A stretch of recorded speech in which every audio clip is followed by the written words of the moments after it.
Pasca gempa magnitudo 7,7 yang mengguncang Nusa Tenggara Timur, sejumlah warga di Kabupaten Nagekeo hingga kini masih bertahan di lokasi pengungsian karena khawatir gempa susulan.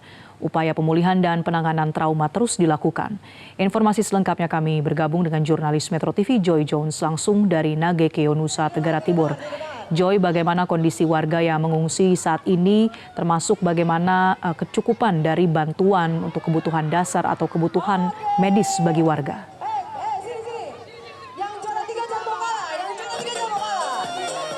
Ya, Marcel dan juga pemirsa, dapat kami sampaikan bahwa saat ini saya melaporkan dari lapangan berdikari di Kabupaten Nagekeo.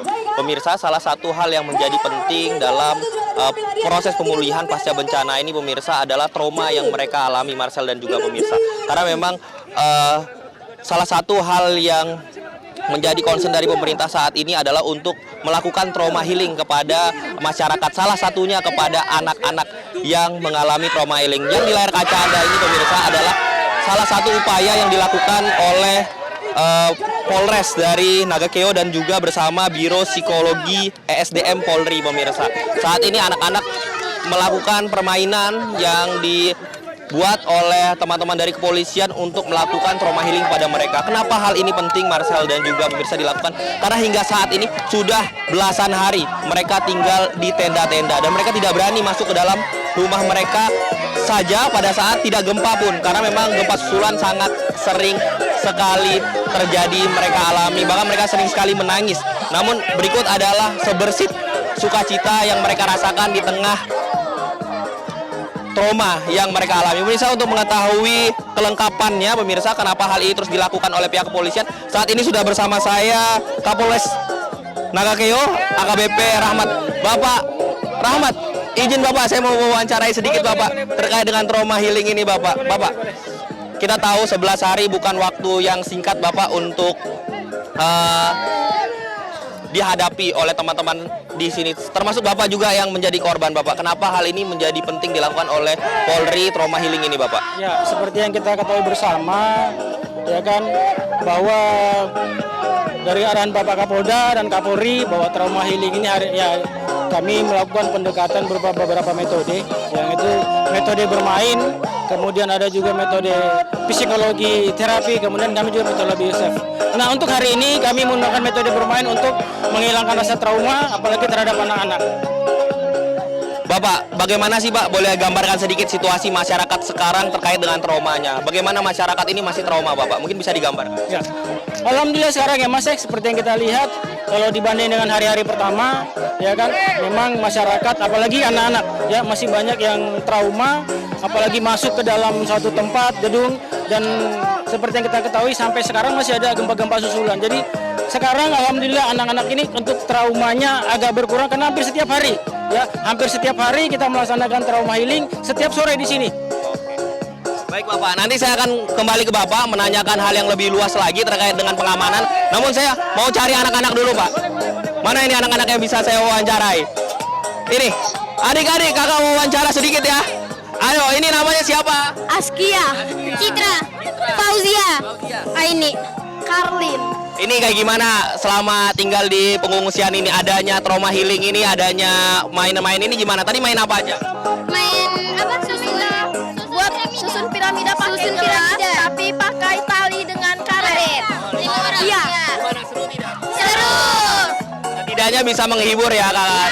Berarti selama ini tinggalnya masih di tenda? Iya, di tenda. Kenapa nggak balik ke rumah kakak? Masih trauma. Iya. Tapi dengan adanya main-main kayak gini lumayan menghibur ya? Iya. Sangat menghibur. Menang ya? Menang. Dapat parfum milku. Sama susu ya? Iya. Oke. Semangat terus menghadapi pasca gempa ini. Semoga nanti membaik, bisa kembali pulang ke rumah ya adik-adik. Dadah dulu dong. Oke, nah ini pemirsa juga dari tim dari psikolog dari Polri. Pemirsa, saya kembali akan ajak Anda untuk lebih mendekat lagi pemirsa. Jika Anda lihat ini sebersit senyuman dari anak-anak di tengah hampir 12 hari mereka mengalami trauma yang luar biasa. Jika tadi saya sama anak perempuan, saya mau wawancara adik-adik yang laki-laki dulu nih teman-teman. Adik-adik, Namanya siapa? Elo. Elo. Ya.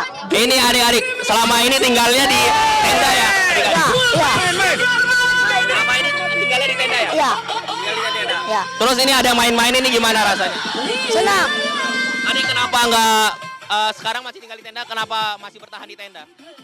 Karena di sini lebih seru, kenal dengan brimob, tentara. Ya. Terima kasih. Lanjut mainnya. Nah itu pemirsa, sedikit keseruan di sini.